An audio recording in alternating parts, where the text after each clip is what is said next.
Hello friends, అందరికీ నమస్కారం. Friends, తెలంగాణలో ఇందిరమ్మ ఇళ్లకు అప్లై చేసిన వాళ్ళలో చాలామందికి చాలా రకాల డౌట్స్ అయితే వస్తూ ఉన్నాయి. అందులో మొదటి డౌట్ వచ్చేసి ఇందిరమ్మ ఇళ్ల సర్వే అనేది ఎప్పటి వరకు కొనసాగుతుంది అని చెప్పేసి చాలామంది అయితే అడుగుతూ ఉన్నారు. సో అలాగే ఇంకొంతమంది అయితే ఇందిరమ్మ ఇళ్ల లిస్టులో మా పేరు అనేది లేదు, ఇప్పుడు మేము ఏమి చేయాలని చెప్పేసి అడుగుతూ ఉన్నారు. అలాగే ఇంకొంతమంది అయితే మాకు రేషన్ కార్డు అనేది లేదు, సో కాబట్టి మేము ఇందిరమ్మ ఇళ్లకు అప్లై చేయలేదు, సో ఇప్పుడు మాకు రేషన్ కార్డు అనేది ఇస్తున్నారు కదా, ఇప్పుడు మేము ఇందిరమ్మ ఇళ్లకు అప్లై చేసుకోవచ్చా, మాకు మళ్ళీ అవకాశం ఇస్తారని చెప్పేసి అడుగుతూ ఉన్నారు. సో ఈ డౌట్స్ అన్నిటికీ కూడా ఒకే వీడియోలో సమాధానం అయితే చూద్దాము. ఫ్రెండ్స్, ఎవరైతే తెలంగాణలో ఇందిరమ్మ ఇళ్లకు అప్లై చేసుకున్నారో అటువంటి వారందరూ కూడా తప్పకుండా ఈ వీడియోని ఎండ్ వరకు చూడండి, ఎక్కడ కూడా స్కిప్ చేయకండి. స్కిప్ చేశారంటే మాత్రం మీకు వీడియో డీటెయిల్స్ అనేవి చక్కగా అర్థమవు. ఎండ్ వరకు చూస్తేనే మీకు వీడియో డీటెయిల్స్ అనేవి చక్కగా అర్థమవుతాయి. సో ఇక ఏమాత్రం లేట్ చేయకుండా నేరుగా వీడియోలోకి వెళ్ళిపోదాము. ఫ్రెండ్స్, తెలంగాణలో ఎవరైతే ఇందిరమ్మ ఇళ్లకు అప్లై చేసుకున్నారో అటువంటి వాళ్ళలో చాలా మందికి సర్వే అధికారులు ఇంటికి రాలేదు. ఫ్రెండ్స్, మీరు ప్రజాపాలన అప్లికేషన్ ద్వారా ఇందిరమ్మ ఇంటికి అప్లై చేసినా కూడా సర్వే అధికారులు మీ ఇంటికి రాలేదు అంటే దానికి చాలా రకాల కారణాలు అయితే ఉన్నాయి.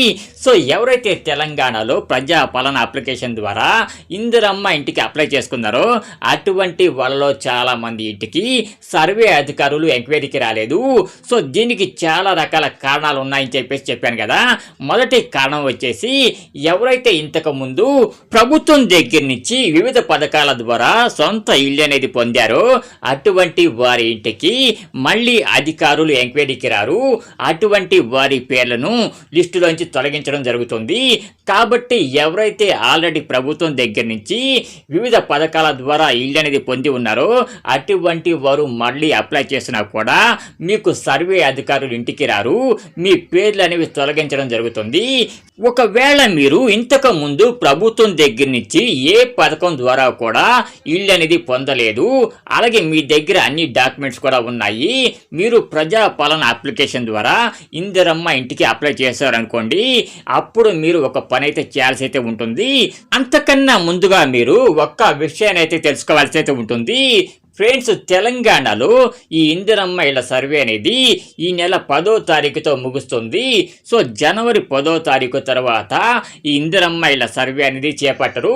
కాబట్టి మీరు ఏం చేసినా సరే ఈ నెల 10వ తారీఖు లోపలే చేయాల్సి అయితే ఉంటుంది. ఫ్రెండ్స్, ఇకపోతే ఎవరి ఇంటికైతే సర్వే అధికారులు రాలేదో అటువంటి వాళ్ళు మీరు ఏ ఏరియాలో అయితే ఇందిరమ్మ ఇంటికి అప్లై చేశారో ఆ ఏరియాకు సంబంధించిన వార్డ్ ఆఫీసులోకి వెళ్ళండి. వార్డ్ ఆఫీస్లో ఇందిరమ్మ ఇళ్లకు సర్వే చేసే వాళ్ళు ఉంటారు, వాళ్ళలో ఎవరో ఒకళ్ళని మీ ఇంటికి తీసుకొని రండి. ఇంటికి తీసుకువచ్చి సర్వే అనేది మీరే చేయించుకోండి. ఫ్రెండ్స్, తెలంగాణలో దాదాపు 85 లక్షల మంది ఈ ఇందిరమ్మ ఇళ్లకు అప్లై చేసుకున్నారు. ఈ 85 లక్షల మందికి కూడా సర్వే చేయాలంటే సర్వే అధికారులకు కొంచెం కష్టంగా ఉంటుంది. కాబట్టి సో సర్వే అధికారులు ప్రతి ఒక్కరి ఇంటికి రారు, మనమే దగ్గరికి వెళ్ళి సర్వే అనేది చేయించుకోవాల్సి అయితే ఉంటుంది. ఇకపోతే ఇందిరమ్మ ఇళ్లకు అప్లై చేసిన వాళ్ళలో చాలా మంది ఇంకొక క్వశ్చన్ కూడా అడుగుతూ ఉన్నారు. మేము ప్రజాపాలన ద్వారా ఇందిరమ్మ ఇంటికి అప్లై చేశాము, కానీ మా పేరు అనేది ఇందిరమ్మ ఇళ్ల లిస్టులో లేదు, ఇప్పుడు మేము ఏమి చేయాలని చెప్పేసి అడుగుతూ ఉన్నారు. ఫ్రెండ్స్, మీరు ప్రజాపాలన ద్వారా ఇందిరమ్మ ఇంటికి అప్లై చేసినా కూడా లిస్టులో కనుక మీ పేరు అనేది లేనట్లయితే వెంటనే మీరు ఒక పని అయితే చేయాల్సి అయితే ఉంటుంది. మీరు ప్రజావాణిలో ఒక అర్జీ అనేది పెట్టుకోండి. ఇలా మేము అప్లై చేసాము కానీ మాకు ఇందిరమ్మ ఇల్లు అనేది రాలేదని చెప్పేసి ప్రజావాణిలో అప్లికేషన్ పెట్టుకోండి.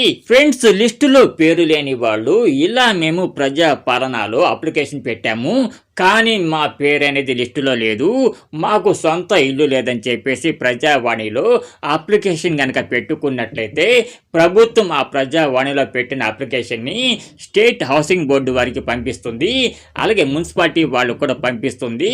మున్సిపాలిటీ వాళ్ళు ఆ తర్వాత మీ ఇంటికి ఎంక్వైరీకి రావడం జరుగుతుంది. ఫ్రెండ్స్, ఈ వీడియో కనుక మీకు నచ్చినట్లయితే తప్పకుండా ప్రతి ఒక్కరూ కూడా ఒక చిన్న లైక్ అయితే కొట్టండి.